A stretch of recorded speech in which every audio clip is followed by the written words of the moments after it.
ஜனவரி மாதம் 8ஆம் தேதி திருக்காட்சி விழாவுக்கு பின் வரும் புதன்கிழமை. முதல் வாசகம். திருத்தூதர் யோவான் எழுதிய முதல் திருமுகத்திலிருந்து வாசகம். அதிகாரம் 4, இறை வசனங்கள் 11 முதல் 18 முடிய. அன்பார்ந்தவர்களே, கடவுள் நம்மீது அன்பு கொண்டார் என்றால் நாமும் ஒருவர் மற்றவர் மீது அன்பு கொள்ள கடமைப்பட்டிருக்கிறோம். கடவுளை எவரும் என்றுமே கண்டதில்லை. நாம் ஒருவர் மற்றவரிடம் அன்பு கொண்டுள்ளோம் என்றால் கடவுள் நம்மோடு இணைந்திருப்பார். அவரது அன்பு நம்மிடம் நிறைவு பெறும். அவர் தமது ஆவியை நமக்கு அருளியதால் நாம் அவரோடு இணைந்திருக்கிறோம் எனவும் அவர் நம்மிடம் இணைந்திருக்கிறார் எனவும் அறிந்து கொள்கிறோம். தந்தை தம் மகனை உலகிற்கு மீட்பராக அனுப்பினார் என்பதை நாங்களே கண்டறிந்தோம், சான்றும் பகர்கிறோம். இயேசுவே இறைமகன் என ஏற்று அறிக்கையிடுபவரோடு கடவுள் இணைந்திருக்கிறார். அவரும் கடவுளோடு இணைந்திருக்கிறார். கடவுள் நம்மிடம் கொண்டுள்ள அன்பை அறிந்துள்ளோம், அதை நம்புகிறோம். கடவுள் அன்பாய் இருக்கிறார். அன்பில் நிலைத்திருக்கிறவர் கடவுளோடு இணைந்திருக்கிறார். கடவுளும் அவரோடு இணைந்திருக்கிறார். கடவுள் இருப்பது போல் நாமும் இவ்வுலகில் இருக்கிறோம். எனவே தீர்ப்பு நாளில் உறுதியான நம்பிக்கை கொண்டிருப்போம். இவ்வாறு நம்மிடையே உள்ள அன்பு நிறைவடைகிறது. அன்பில் அச்சத்திற்கு இடமில்லை. மாறாக நிறை அன்பு அச்சத்தை அகற்றிவிடும். ஏனெனில் அச்சத்தில் தண்டனை உணர்வு அடங்கியுள்ளது. அச்சம் கொண்டுள்ளவரிடம் அன்பு முழு நிறைவு அடையாது. ஆண்டவரின் அருள்வாக்கு.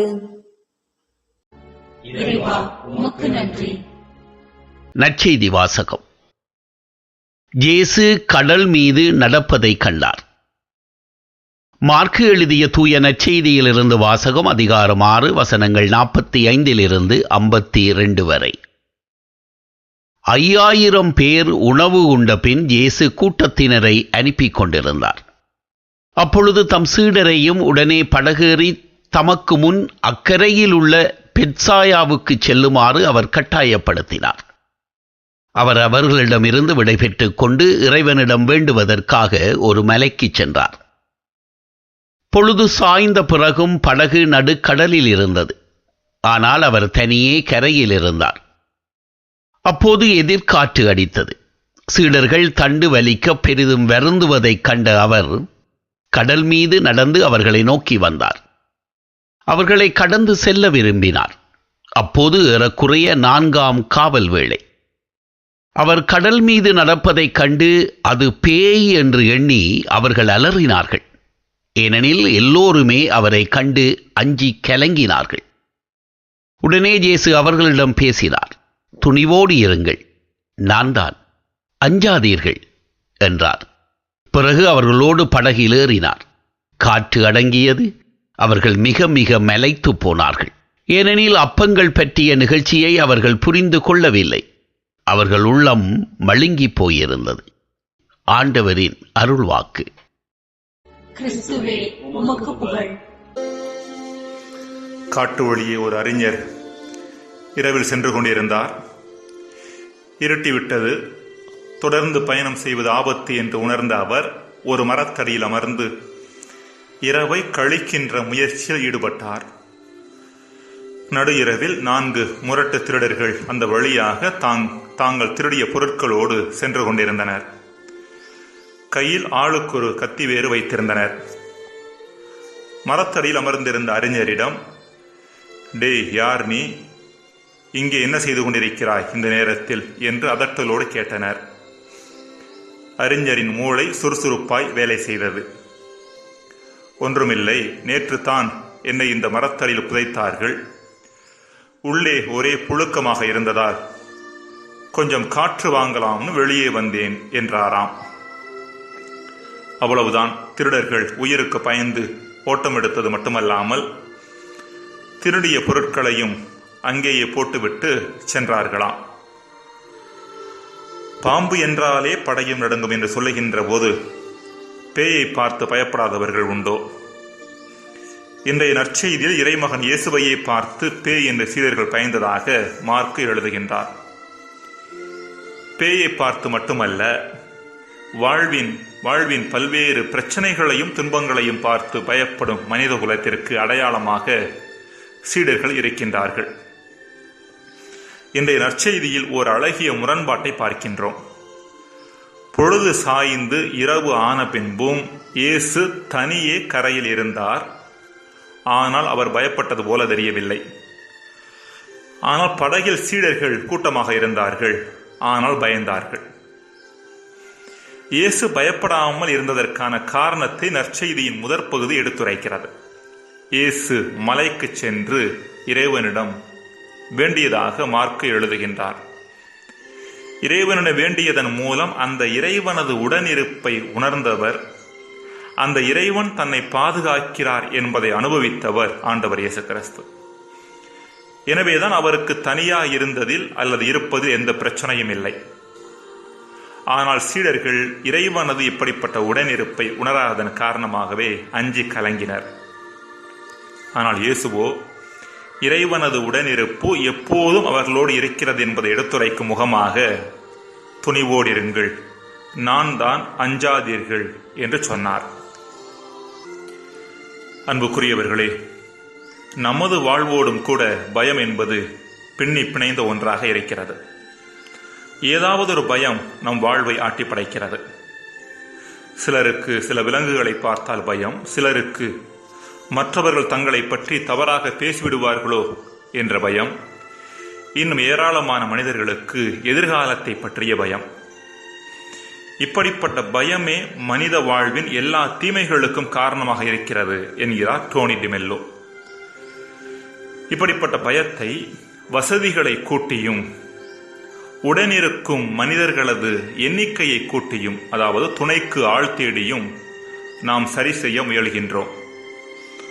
ஆனால் இவற்றின் உதவியோடு பயத்தை வெற்றி கொள்ள முடியாது என்பதையும், இறைவனது உடனிருப்பை உணர்வதால் மட்டுமே அதை வெற்றி கொள்ள முடியும் என்பதையும் இன்றைய நற்செய்தி நமக்கு கற்றுத்தருகின்றது.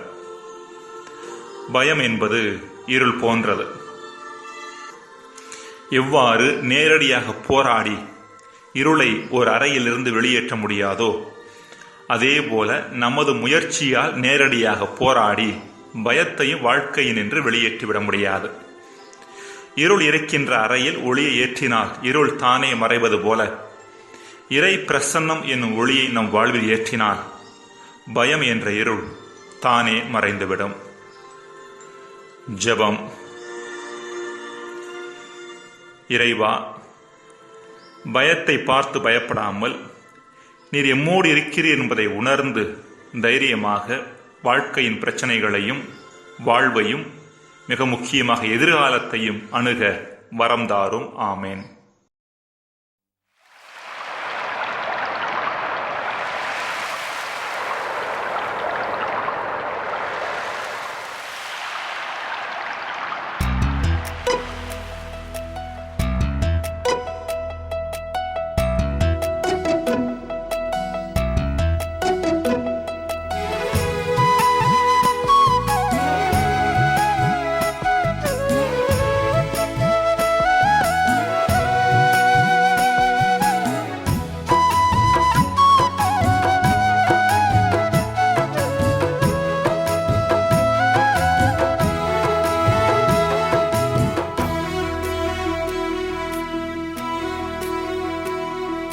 கரை காணாமல் அலையும் போது, கடலின் ஆழத்தில் மூழ்கும் போது, தம் திரு கைகளில் தாங்கி என்னை கரை சேர்க்க வாருமையா.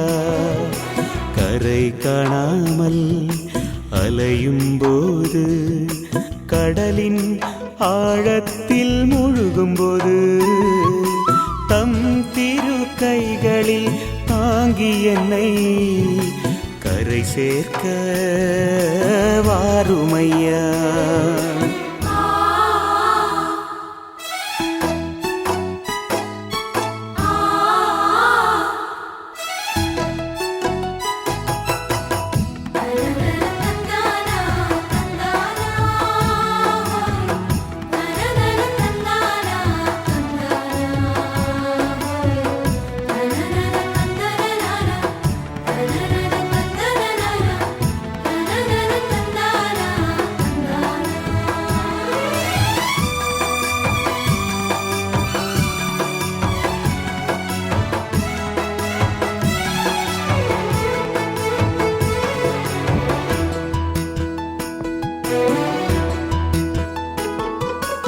ஆசைகளெல்லாம் உடையும் போது, நண்பர்களெல்லாம் அகலும் போது, ஆசைகளெல்லாம் உடையும் போது, நண்பர்களெல்லாம் அகலும் போது, தம் திருமார்பில் சேர்த்தணைத்து ஆறுதல் தந்திட வாருமையா. தம் திருமார்பில் சேர்த்தணைத்து ஆறுதல் தந்திட வாருமையா. கரை காணாமல் அலையும் போது, கடலின் ஆழத்தில் முழுகும் போது, தம் திரு கைகளில் தாங்கி என்னை கரை சேர்க்க வாருமையா.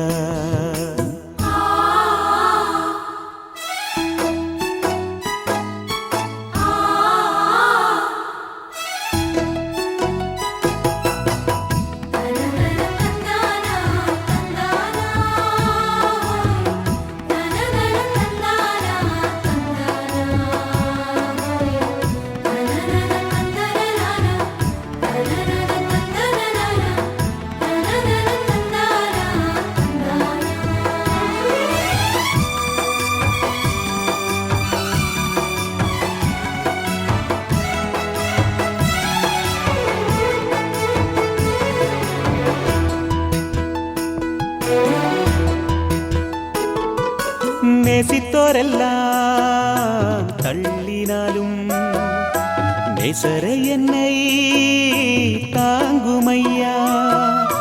நேசித்தோரெல்லாம் தள்ளினாலும் நேசரை என்னை தாங்குமையா.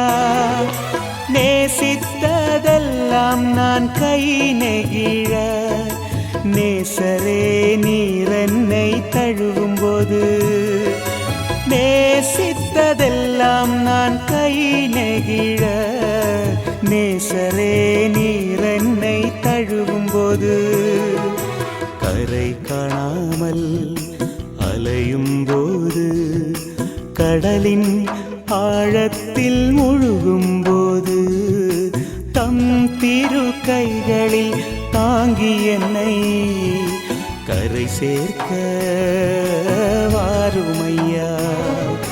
கரை காணாமல் அலையும் போது, கடலின் ஆழத்தில் முழுகும் போது, தம் திரு கைகளில் தாங்கி என்னை கரை சேர்க்க வாருமையா.